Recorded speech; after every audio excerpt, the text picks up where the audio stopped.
I'm Loraine Ballard Morrill. Mass media shapes our reality. When there's diversity in media, our world opens up to possibility and inclusion. The Color Forum's mission is to build an ecosystem that fosters greater equality, equity, inclusion, and diversity in media, and that empowers and elevates voices who are underrepresented, overlooked, and undervalued, building an ecosystem that will include media, technology, and community. Its founders describe Color Farm as the Motown of film, television, and tech. Color Farm serves as a bridge from the street to the mainstream. The co-founders are Aron, who brings a depth of experience in tech and entertainment, and a sensibility shaped through social and political activism and community organizing. And Erika Alexander, who Billy claims you. Billy claims Erika, trained at Freedom Theater, went to Girls High, also known for those iconic acting roles like Maxine Shaw in Living Single and Cousin Pam from The Cosby Show. And that doesn't even begin to look at your IMDb. So you've got a very, very long and very in-depth and very varied background in the media. But outside of that, you're also an activist, you're an entrepreneur, you're a creator, producer, and director. So not just actress, you are more than that. So let's begin by talking about why you guys got together and created this thing called Color Farm. We'll Sure, start with you, Ben. Well, sure, I'll kick it I off. want to also say thank you, Loraine, for the invitation to be here, and we'd be happy to tell you about it. Okay, cool. All right. Well, who wants to jump in? I'll kick it off. Thanks so much, Loraine. So Erika and I met in 2008 at the DNC convention. We're both very active in democratic politics and social activism. She was a delegate for Hillary Clinton. I was a delegate for Barack Obama. And over the years, we spoke a lot about two things in particular. Number one, community organizing and social activism. And that always came back to the same point in the conversation, the power of storytelling. And number two, our shared interests in bringing greater equity and inclusion to media. And we know that media, film and TV in particular, is so powerful and that representation matters. We know that because of all of our upbringing watching different shows, but especially because of the character of Maxine Shaw that Erika played on Living Single, and folks like Stacey Abrams and Ayanna Pressley and countless everyday people that tell her that character inspired her to become a lawyer, to inspire them to become lawyers or to go to law school or just to go to college in general. So we know the power of media, and that's why we got together to form Color Farm Media, which is all about cultivating and nurturing talent and storylines. And I'll kick it over to you, Erika. Yes, the other reason that Color Farm is important because I was discovered in the basement theater of Freedom Theater on Broad Street when I was 14 years old. I went there. It was a 6-week program, and in the 5th week, a movie came to town. A couple of my instructors, like Johnny Hobbs and John Allen and the Leslies, they are responsible for my success and career because they prepared me that summer to have the mindset to audition and compete. And I was chosen out of hundreds of girls, possibly over 1,000 that came to audition from the tri-state area. But what set with me was that on that day, although a few of us were in the movie and I was the lead that they chose, there were many others that weren't going to be able to go on and have a career or ever be asked. And that bothered me because sometimes you can have survivor's remorse and think about all that talent and all those people who would not be discovered. So the Color Farm Media, at least in my mind, began when I was chosen, and then others weren't. That I thought that there should be a way that we could not only discover talent, but also prove that there was a robust pipeline, especially to the art of film and television and storytelling. And then I didn't know that over the years it would be so long that I would have the capability or even the world would change, but that's what needed to happen. And so I'm very happy to have met Ben Aron. He had the same mindset about how we wanted to change the face of media, and that's what we are doing right now. Well, you've been involved in a number of projects that are fulfilling your mission. And first and foremost, I'd like to talk about the documentary on John Lewis. Ben, tell us how that all got started. John Lewis, Good Trouble. I'll actually kick this one over to Erika because the story really begins with her and a lot of the work that she did campaigning with folks like John Lewis. So Erika, why don't you start this one? Sure. I campaigned in Georgia with Congressman Lewis and Stacey Abrams and Ayanna Pressley in 2016. And I tell everybody it was like the dream team. Ayanna, Stacey, and I had the privilege to travel around Georgia and learn from John Lewis. We learned how to be young, gifted, and Black in the South in American politics. He was a fantastic teacher. He was a wonderful host. He was just who you expected him to be because he's an OG, he's a gentleman. And I didn't know then that real world work and access would lead to making the congressman's documentary. It just turned out that Rachel O'Neill, who was then the constituent services rep, was my friend, and she knew that we started the Color Farm production company, and she was our conduit to the congressman for the film. And then another friend introduced us to Dawn Porter. Ben reached out, and she and her producing partner, Laura Michael Chisholm, said that they were doing a project about the congressman. And Ben said to Dawn, would you consider us partnering together? And that's what happened. And she said, yes, why not? I think it was destiny because it was shortly after that we got to work. And what you see with John Lewis Good Trouble is the result of that partnership. Yeah, and so timely, not only for the times, but just as a legacy for the extraordinary career that John Lewis had. I love the subtitle, Good Trouble, Thousands of Protests, 45 Arrests, 33 Years in Congress. That is awesome. Yeah. It's like a recipe for good trouble, It just also shows you how hard, what he was willing to put on the line for collateral. When they show the pictures now, because he's passed away, they're finding all sorts of new pictures and pictures that people haven't seen. You see him being picked up bodily by the police. And Dawn Porter also always likes to point out that he didn't just go for half a day or a day.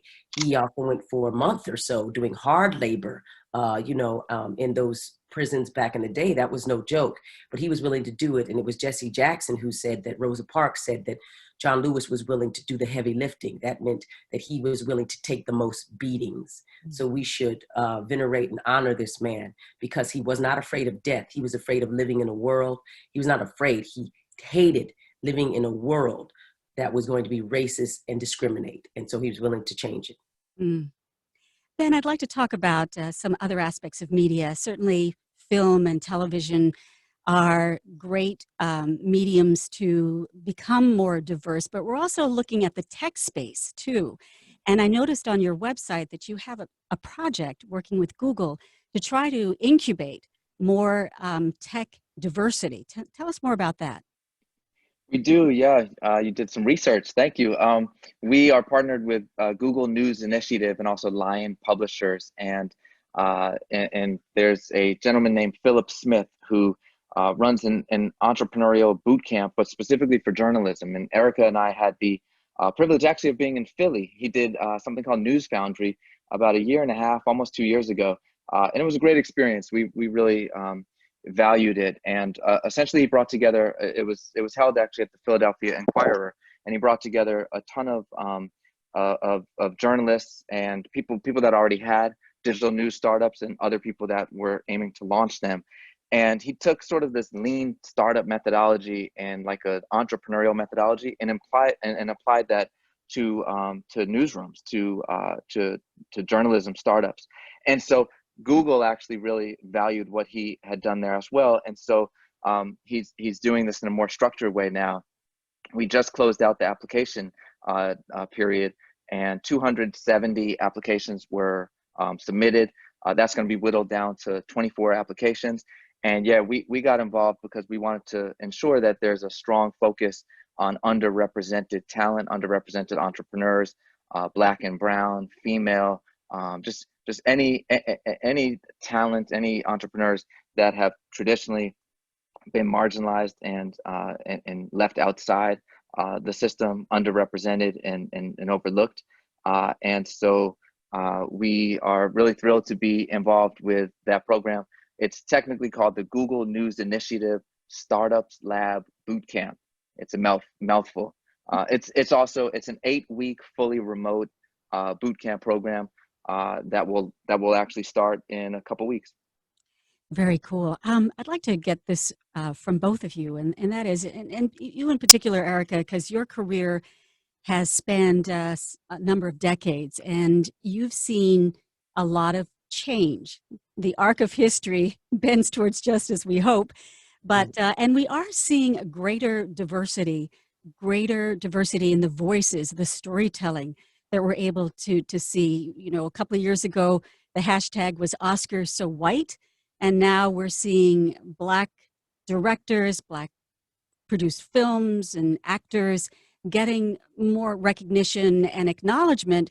How do you, what is your take on the evolution of diversity in the media as you see it, starting as a 14-year-old in the basement of Freedom Theater to now? Well, that evolution has been slow going.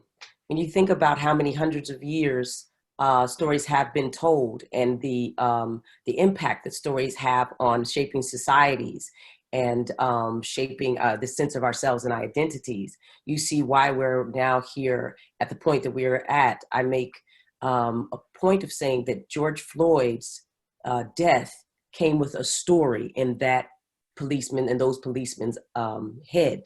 That policeman, in his head, was told a story that you can kill a Black man in broad daylight, be filmed doing it, I should say not kill, murder him, and not think that he'd have to be held accountable to it, because that Black man underneath his knee was not a man, it was an animal, it was something subhuman. If he had thought for one moment that the story of that man had been larger than that moment, then he would have had some empathy and or tried to curtail his own aggression, but he didn't. And we see that over and over again with Black men and women, the fear in people's eyes. They say, I was afraid, so I shot. I was afraid, I was afraid. And you think the police officers say, well, you're chosen to be braver than most, to ask yourself, to put yourself in a position that you overcome that fear with reasonableness when others wouldn't.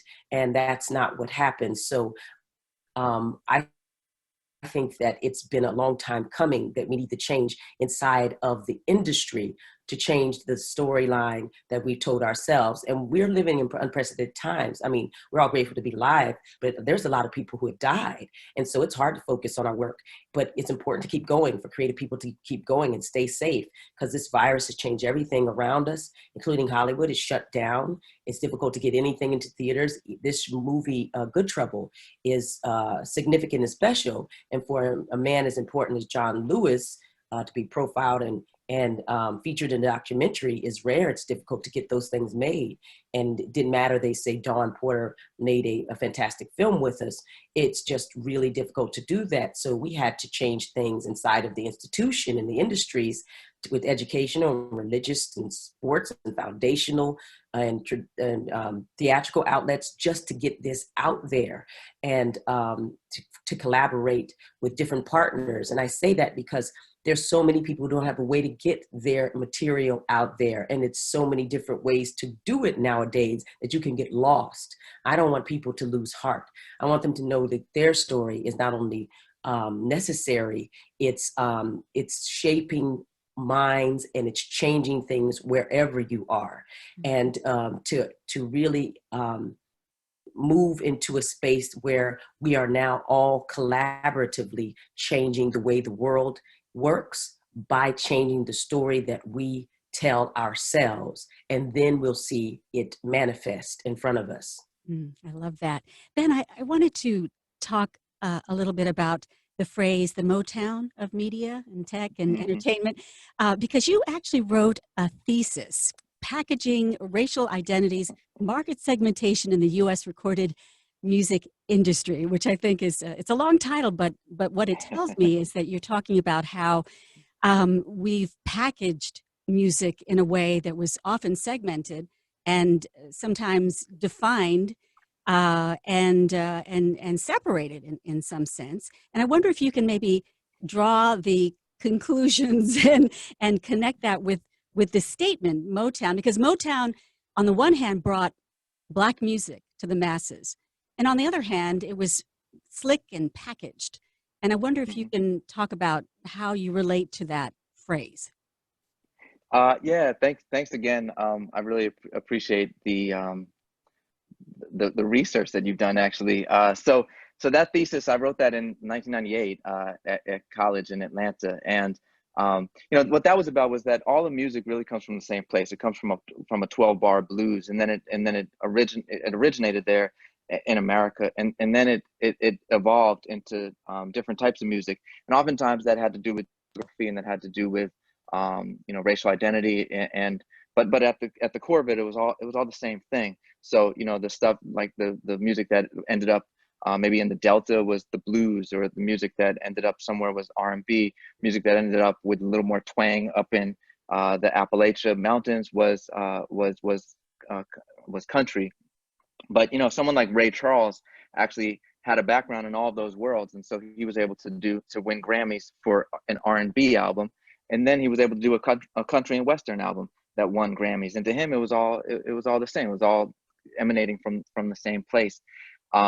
And over time, there was a lot of music that became very popular. But what you started to have, and especially in the 50s, let's say, was music that was coming from Black artists. Well, first of all, the music was always segmented. Literally, the market segmentation and the folks at the record industry companies, they would call it race music or hillbilly music. I mean, they had these terms, and essentially what Elvis Presley was essentially music that was mostly coming from Black artists, but wasn't in the eyes of the record industry not safe enough or suitable enough, in quotes, for white ears. And so that was sort of, Elvis Presley was essentially Black music packaged, with this white face, and that's sort of what I was getting at with that thesis.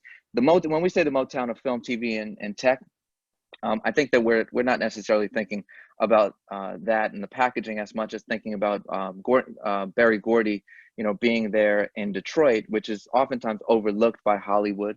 If you're outside of LA or New York, you're often pretty overlooked by the mainstream, industry execs in Hollywood and in music.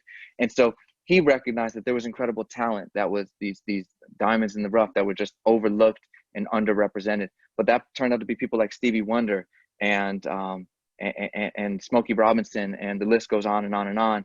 And what we always appreciate about his model was that he had a process for identifying talent, working with the talent to refine that talent, and then ultimately launching that talent into the world as global superstar talent. And we really haven't seen necessarily that same exact model in the film and TV world, and that's what Color Farm aims to do. And we're inspired by a lot of different companies over time, but certainly Motown is a big inspiration for us.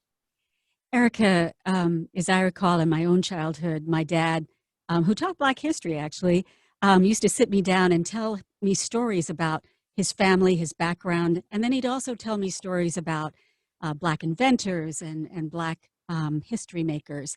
And I know that for me, that it gave me possibility, I guess. And really storytelling in some way is about creating different possibilities that people can step into.